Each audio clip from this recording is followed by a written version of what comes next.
Hey everybody, it's Shannon. As you know from my previous videos, I love talking to people who are passionate about what they do. Today's guest is no exception. Joel Huffman, a Texan native living in Riyadh, Saudi Arabia, started a company to help solve a challenge common to many new expats in the country: learning Saudi dialects of Arabic.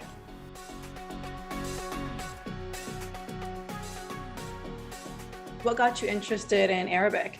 Yeah, good question. Well, I always loved like traveling and stuff. So I think cultures, I just, I liked seeing different things, hearing different things, seeing, having different experiences, even different foods or music or something. And so along with culture, language is sort of a gateway into culture.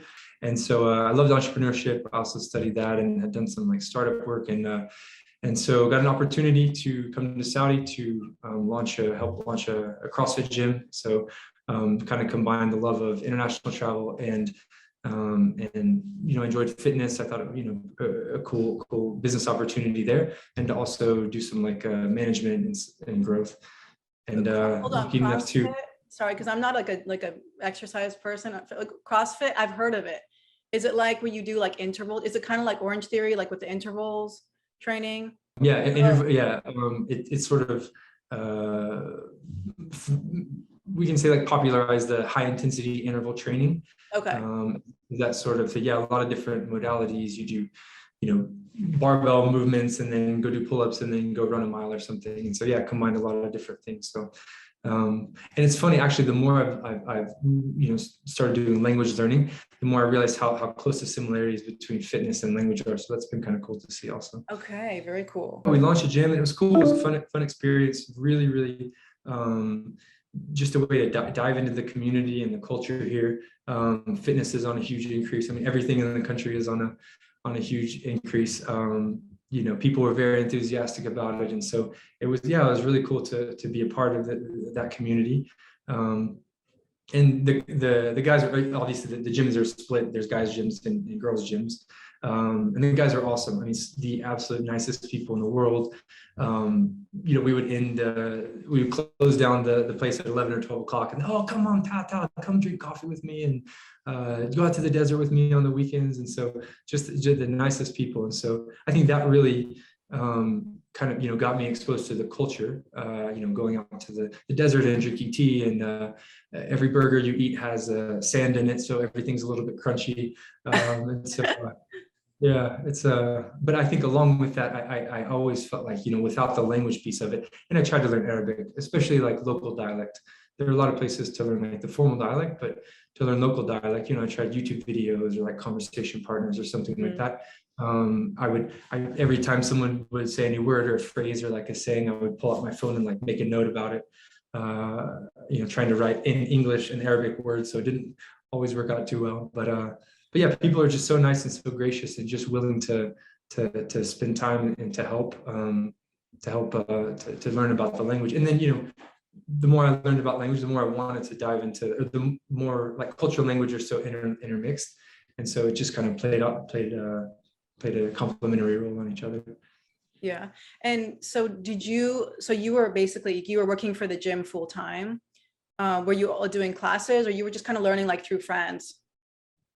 Yeah, no sessions. There was I was just learning through friends. There was nowhere we found here that, I say we because I also had some friends and came over with my 6-month-old pregnant wife was crazy enough to move to Saudi with me.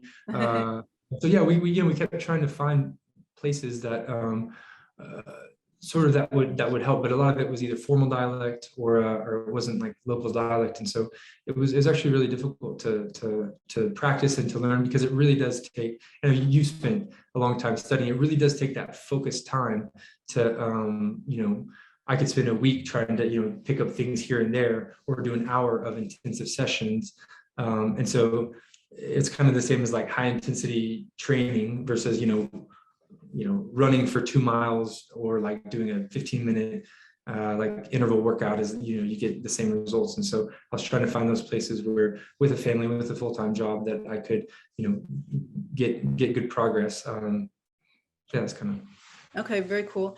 And so tell us about how so it's called Arabius. Your Yeah, organization? Arabius. It's not Arabius. that. It's not that fancy. I'm from Texas. How did you come up with the name? Well, it means Arabia in Latin. Yeah, Arabius. So Oh, there's a book written called like Arabius Felix. It means like Happy Arabia that someone wrote a while ago. I haven't read the book, to be honest, but okay. we wanted, you know, so and I guess this kind of gets into starting the company, but we you know, the more I and my co-founders Matthew and Tim, the more, you know, we were, and that's how we met actually. You know, hey, just, you know, through mutual friends or something. But yeah, we're trying to learn Arabic. No, I studied in Jordan for a year, and I studied here. I did some online stuff with the Yemeni school or something. So we said, man, what if we just kind of write a business plan and see what happens and take one step? And it was COVID, so you know, we're all kind of working a bit remotely, anyways. And so yeah, we wanted the company to be sort of the official name of it, like the company name is AnisaAmrekeeya, like the door to Arabia. So we know that we're kind of trying to solve a problem that we all have, is that you know, trying to learn language and culture as you know, international, as a foreigner in Saudi culture. People are more than willing to help, but it's also finding those places to do it. So we wanted this something to obviously have Arabic roots, but also appeal to sort of a Western crowd, or not Western, but we can say international crowd, because you know, all of our staff, all of our guides are all Saudi, and all of our clients are all international, and so we just kind of wanted to be that swinging door to allow people to enter into each other's cultures and experiences a little bit. Very cool. So can you tell us some more about how you got started in terms, so you had a couple of American friends also living in Saudi, and then you had some Saudi friends, and you're like, hey, like, how did it work? Like, do you kind of hire like freelance professors, or how does it work? Yeah, we thought about this a lot, because there are a good number of people here who have, you know, master's degrees in linguistics and who have studied Arabic, or you know, people who are very, obviously very good fluent speakers. We knew they needed to be native Saudi speakers. Didn't matter from what region. I mean, we have people from the south, like, you know, 20 miles from Yemen, you know, from the south. We have people from Hijazi, from Medina, from Sharqiya, from Najd, from Qasim. So we kind of have people all over the country. So each of their accents are a little different, but the dialect is pretty pretty similar. But other than that, we basically have two qualifications for, you know, for people that we wanted to hire. You have to speak Saudi Arabic, you know, some form of it, and you had to be a kind person. The other things that we can teach, you know, the other things that, you know, the methodology and the specific procedures and stuff like that, that can be trained. But having someone who's very patient, because as a language learner, I couldn't imagine being my instructor on the other side. I imagine they have to have massive amounts of patience, massive amounts of like understanding and compassion and respect. Like not get frustrated very easily, because it's almost like teaching children, and they also like, it's a huge benefit if they're able to be in a situation where like something happens, someone says something or does something that you know, as a foreigner, I might not even think it's offensive. Like if I give something with my left hand, or maybe I show the bottom of my feet. In America, it's kind of nothing, but here, that, you know, it could be, you know, seen as a sign of like disrespect or something like that. It could kind of be shocking.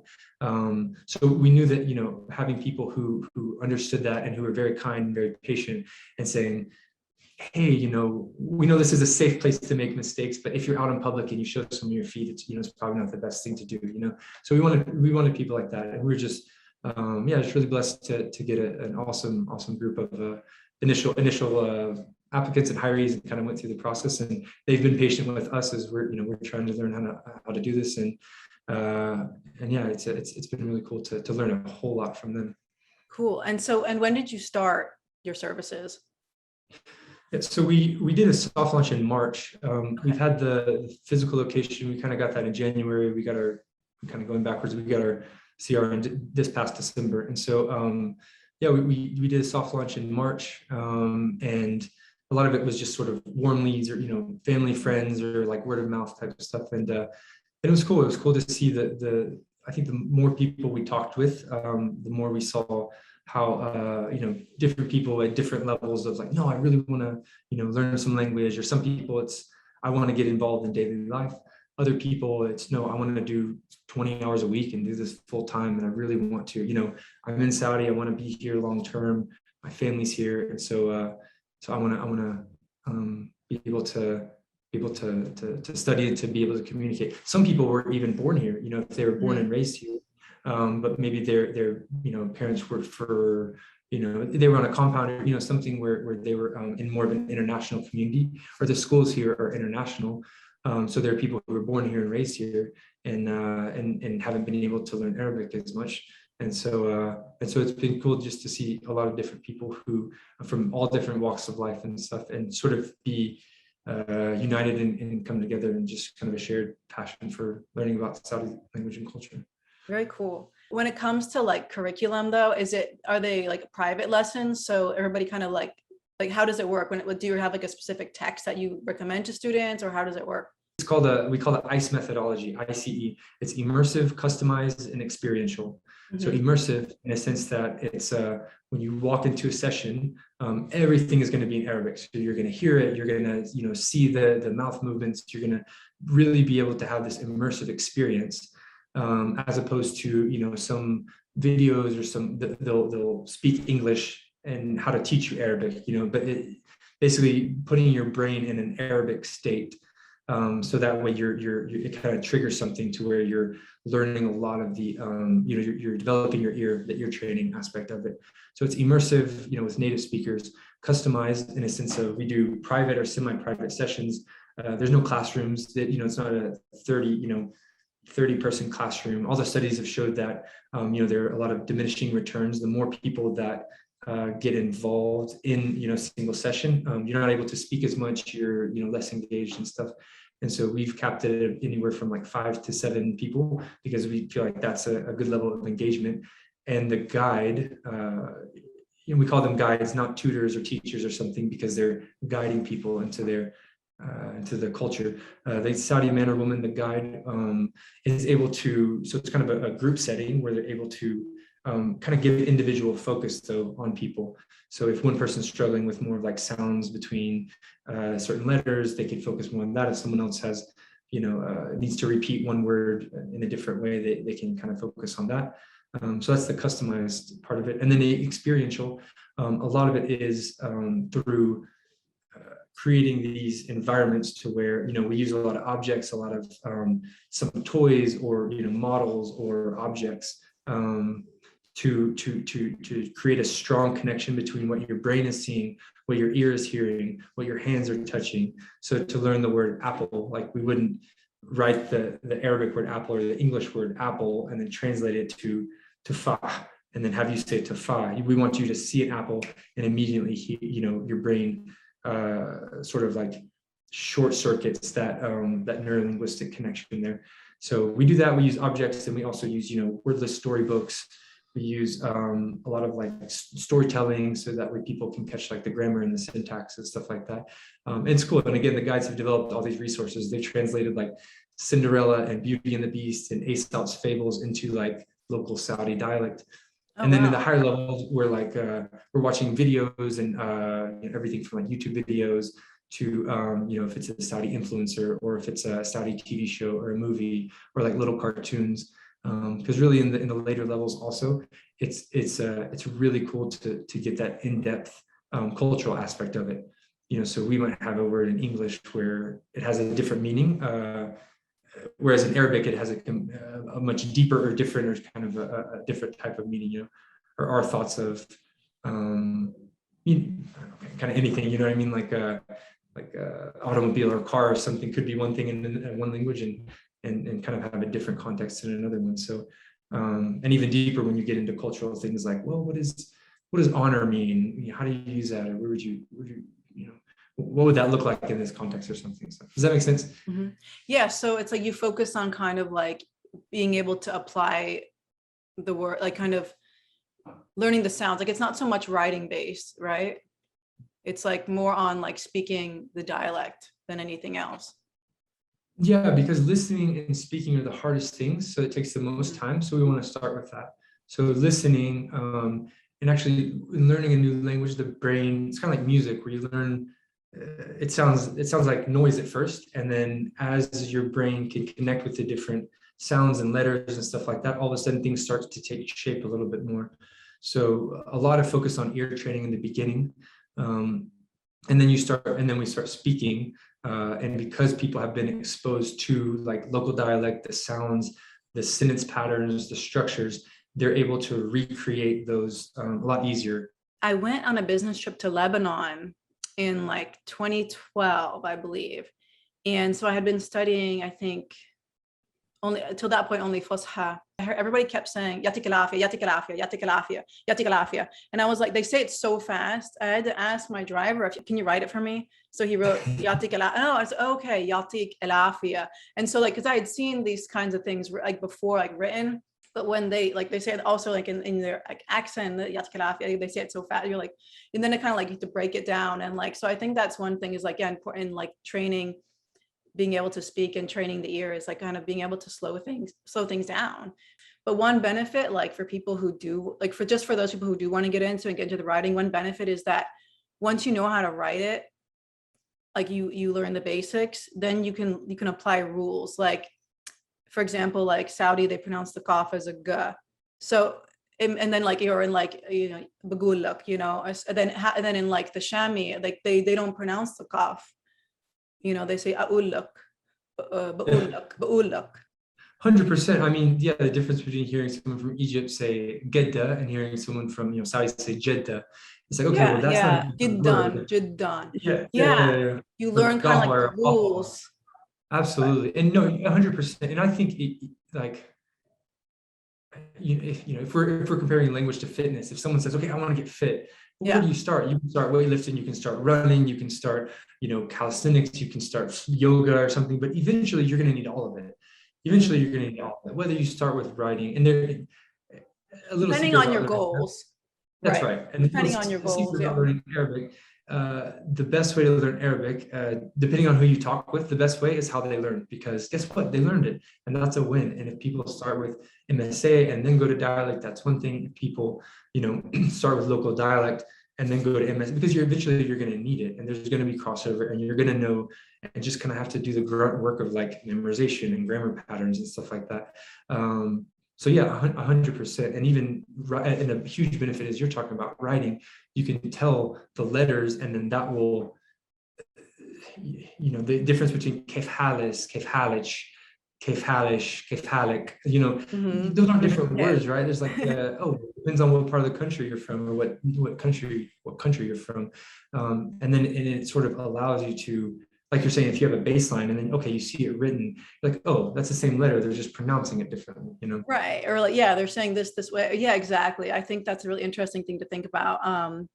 It reminds me of one time I was, when I was learning Arabic, also, I was watching an interview. So I worked at NBC, a Saudi company.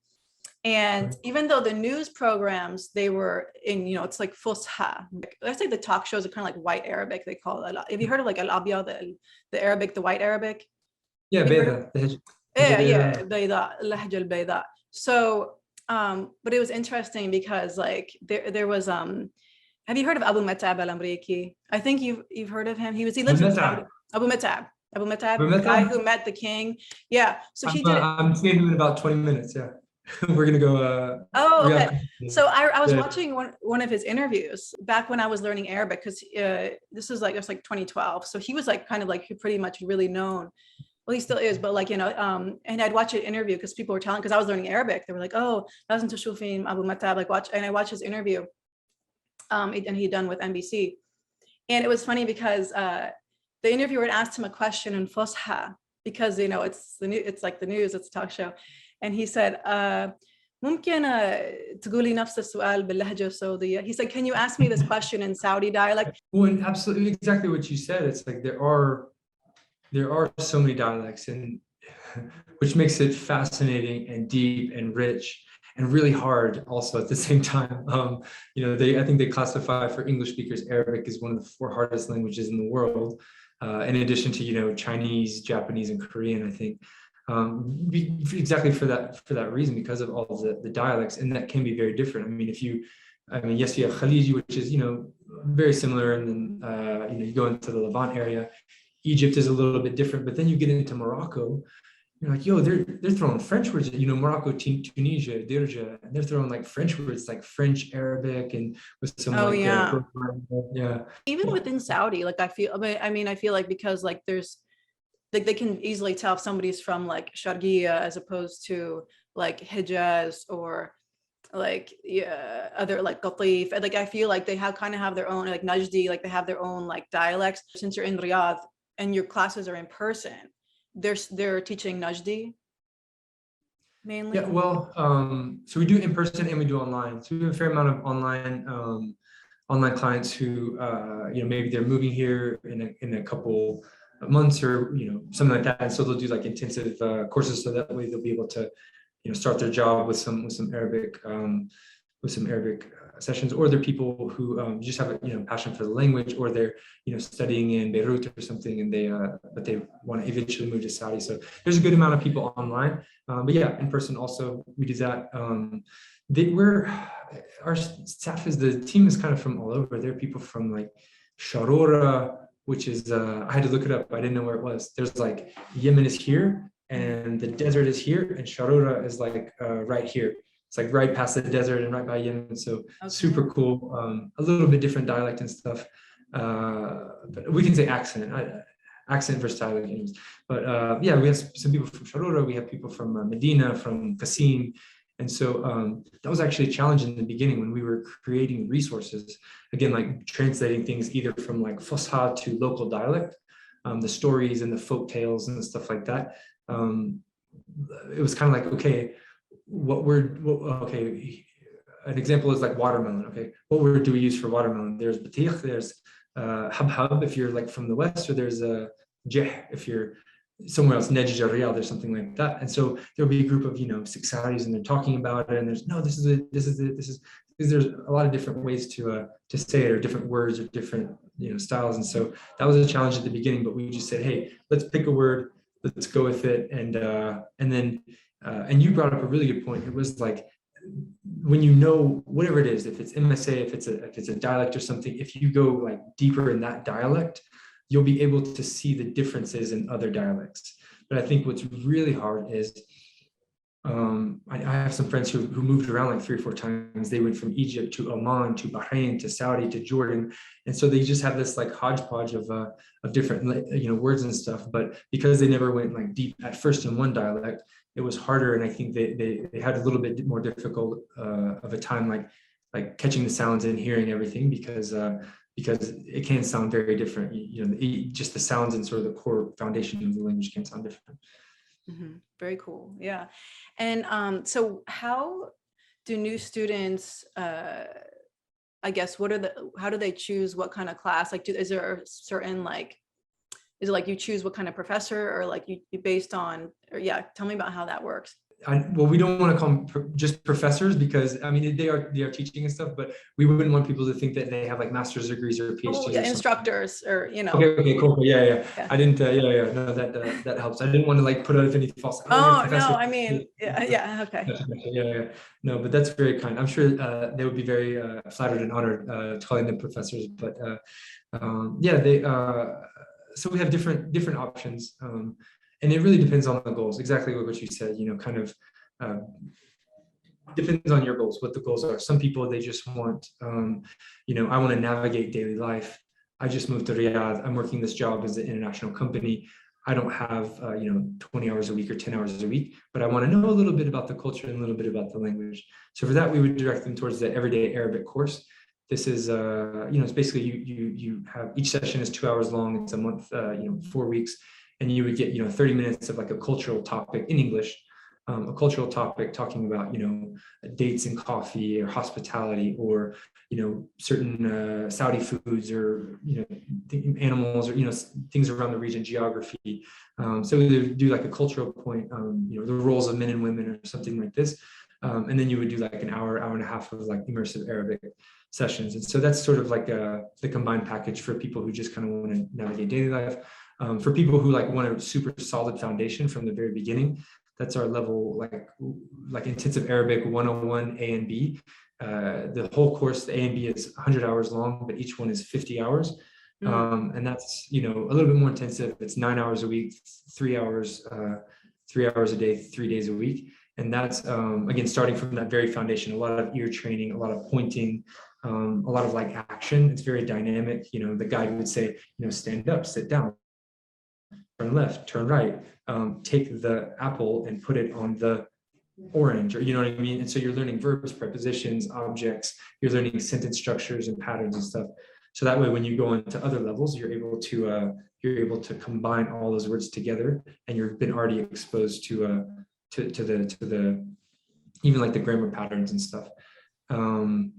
And then so we have that for people very beginning who want like a set course and a structure. And then for everybody else, they fall into sort of like hourly sessions. It's any level from beginner to like advanced.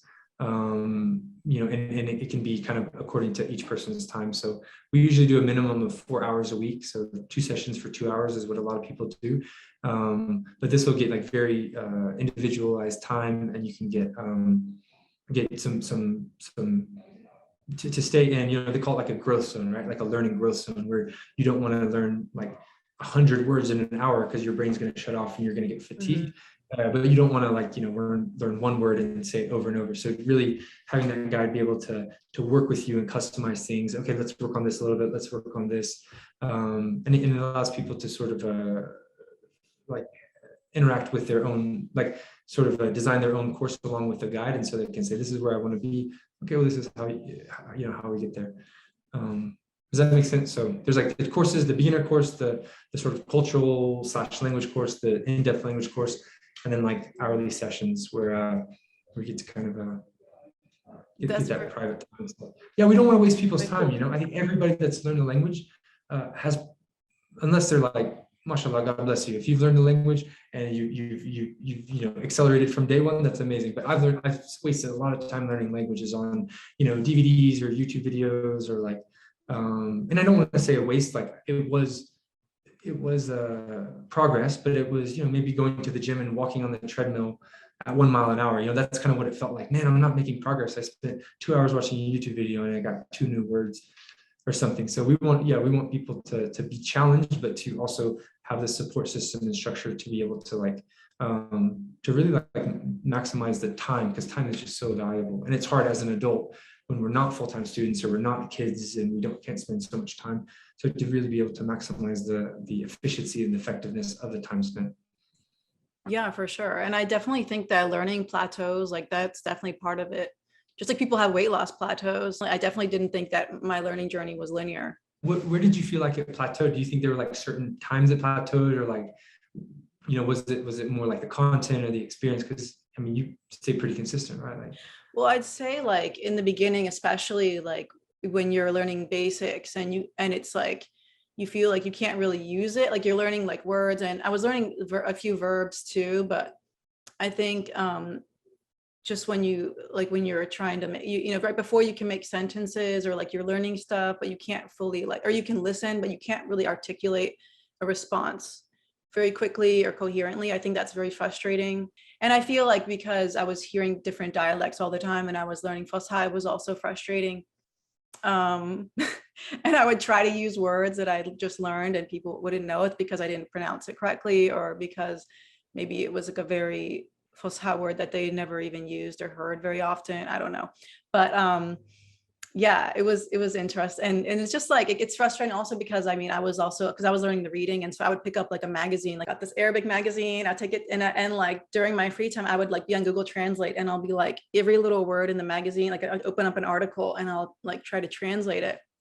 So I like type, because the keyboards had Arabic endings. So I'd like type a word and then I'd be like, oh, that's what I mean. And I'd be like, try to put things together. And like, if I typed one letter wrong, it would mean something totally different. And so I'd be like, it would take me like an hour to read like a paragraph. And so like that kind of thing, it feels like, it's like, you're like, it's so frustrating. What was your motivation though? I mean, was it work or was it, because I mean, yeah, it's exactly what you're doing. It's like, it's I don't want to say an obsession, but it really does change the way you see the world around you. Like, okay, it makes you all like curious or inquisitive. And it's just like, like, you know, I guess, well, yeah, what was the motivation for you? You just loved it, or like, you know, what was the? Yeah, I think because for me, I mean, I always like to be busy, but I feel like there were a number of different factors. Like one of them is like, you know, it was my first job after college and I was in a foreign country and I wanted to, you know, be more valuable as a contributor, I guess. And I also because it was a challenge, you know, and not many people had done, nobody that I knew had really done it well, or like had never really learned Arabic or taken the time to do it. We're a Saudi company and all the programming was in Arabic. Like, why not? I feel like that was kind of motivation, is like being able to like master things and to like, he understands me. Like, it's like a cool feeling, you know? Absolutely, and it's the small wins too. It's exactly what you're saying. You know, everything from, I remember the first time I was learning the letters, I had just learned the letters, all these YouTube videos and stuff, and I pick up a menu at this restaurant. I was like, I don't care how long it takes. I'm gonna focus until I like read the word. And I'm like, and so I looked at it. I was like,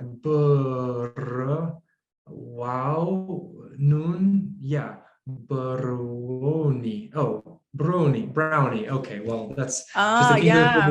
word, you know. But it was like, it's such like you know, and I think, yeah, it's kind of an exciting like when you see the results, but it can also be really frustrating, like you're saying, if you feel like, man, Well, I feel like well, I'm that's cool though. Like, you reminded me of one other thing too. One of the first things I did when I learned how to read Arabic, obviously, was I learned how to write my name, right? And I noticed that on my NBC ID, they spelled my name in Arabic, Sheen Alif Noon Wow Noon. And I was like, hey, no, that's Shanoon. My name is Shannon. Sheen Alif Noon Noon. I had them redo my ID because, and if I didn't know Arabic, I'd be like, whatever, I don't care. But like, once I learned Arabic, I was like, you need to reprint my ID. And how about you? Like, do you take classes as part of your, like, with your institute as well?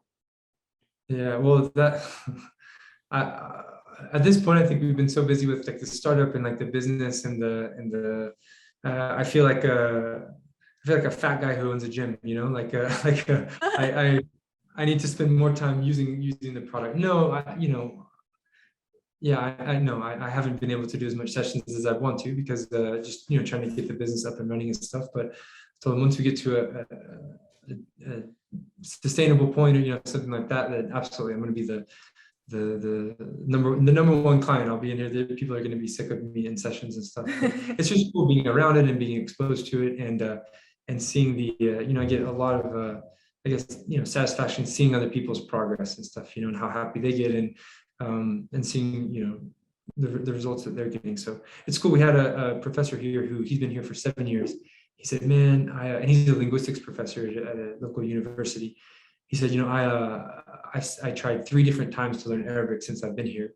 And he said, I learned more in 4 hours with you guys. Well, it was really the guy. He said, I learned more in 4 hours with Riyadh, is his name, than I did my 7 years combined. Because Fusha, it's great, exactly what you're doing. If you're reading and stuff like that, it's awesome. But if you're learning in something and then wanting to immediately use it, I think that was what he was saying. He's like, you know, I learned things in here, and then I went to the supermarket and I learned, you know, I knew apple and orange and banana and stuff like that. And so I think he got excited about that. So it's really, yeah, that's been really cool to see, you know, the how the clients have enjoyed it, and how the guys have enjoyed working with people. Because in some of them, you know, we can be on some, it's kind of situations that maybe haven't happened before, you know, a Saudi man and a foreign woman, or international woman and or international man and a Saudi woman, like together in this, you know, either online or in person. So I think that's been really cool, because and that's when you get into the cultural aspects of it, and just how incredible Saudi is, and how you know, I live here, so obviously I'm biased and stuff like that. But I know when I travel, some people don't know a lot of stuff about Saudi, and how really it's changing, and it's very, you know, it's very open. They're very exposed, and they're just very welcoming. You know, it's people are so welcoming, and willing to try new things and new experiences. And it's been cool, because we promised them when you know, when we were sort of like going through the hiring process, we said, look, y'all are going to be put in some uncomfortable situations. There's going to be you know, you're going to learn just as much of other people's culture as they're going to learn about yours, you know. So it is going to be an exchange. Like one guy got invited over during Ramadan. He got invited, like some of our clients invited them over to his house, and and like they were some sort of like place setting or something, or there was like a different utensil, like a fork or a knife or something like that. And he was like, for most of my life, I've eaten with my hands and stuff like that. So like even like eating with certain utensils or something, or eating different types of food, he was like, it was totally new for me and I loved it. And so yeah, it was it's been really cool to see the exchange and how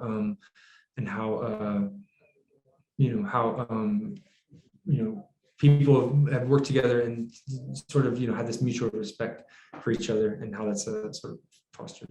Very cool. What's the best way for students to get in touch? Go to your website, or we'll put your Instagram details down below.